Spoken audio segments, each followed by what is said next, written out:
Cinderella is so annoying. The story of Cinderella, as told by the wicked stepmother, by Trisha Shaskan, illustrated by Gerald, Guerlais. You must have heard of me. The wicked stepmother? Not true.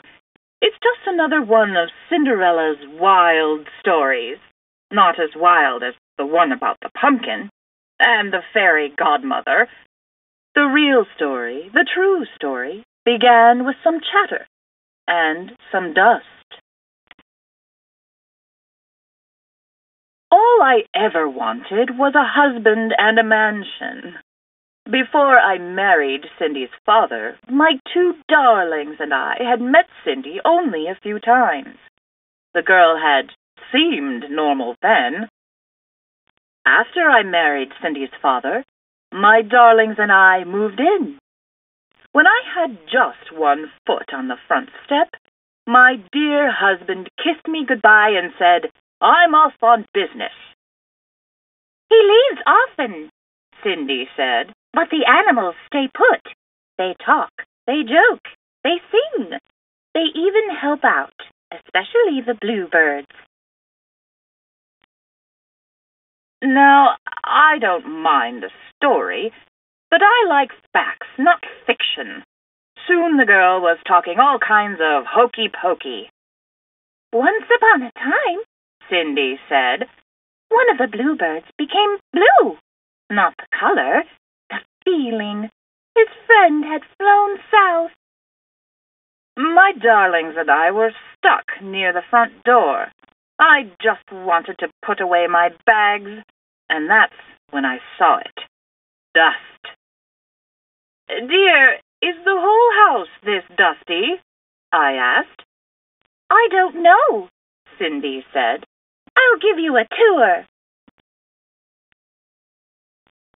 In the dining room, Cindy told stories. In the study, Cindy told stories. Non-stop.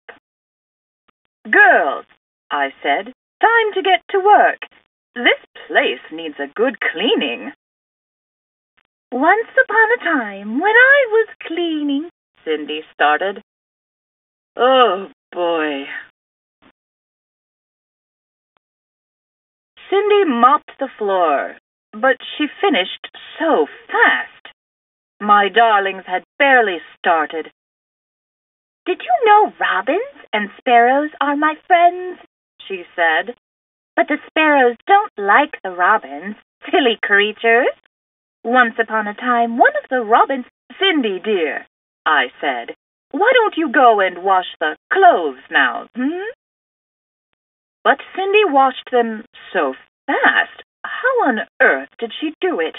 I had to find another chore for her just to keep her busy. "If there's one thing squirrels love, it's washing clothes," Cindy said. "The rats, though, would rather iron. You know, one day Squirrels and rats doing laundry? Quit telling such foolish stories," I said. Time passed, but nothing changed. In the garden, Cindy told stories. In the kitchen, Cindy told stories. At dinner, I couldn't hear myself think. "Dear, please," I said, "stop talking." But Cindy didn't stop. One day, a letter arrived. It was an invitation to the king's ball. The prince would surely fall in love with one of my darlings. Then they would marry, live in a beautiful castle, and one day be king and queen of all the land. "Oh, stepmother, I have to go too," said Cindy. "Once upon a time, a girl and a prince—" And then, just like that, Cindy lost her voice. Imagine. It had to be from all that storytelling. Well, what could I do? I told Cindy she had to stay home for her health.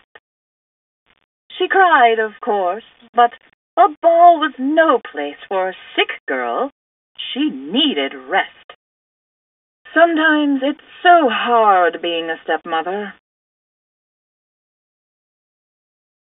At the ball, my darlings twirled, they whirled, but then some strange girl waltzed in. Her gown was magnificent.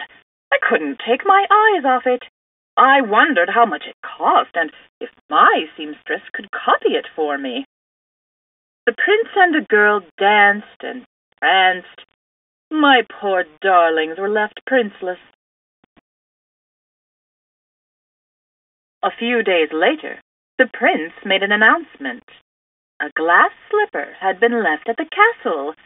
The prince would marry the girl whose foot it fit. Our big chance. After visiting every other mansion in the neighborhood, the prince's valet arrived at our door. "Me, me," said one of my darlings. "No, me, said the other. "One at a time," said the valet. Each girl tried, but the shoe didn't fit. Then Cindy pushed out a whisper. "Please, let me try."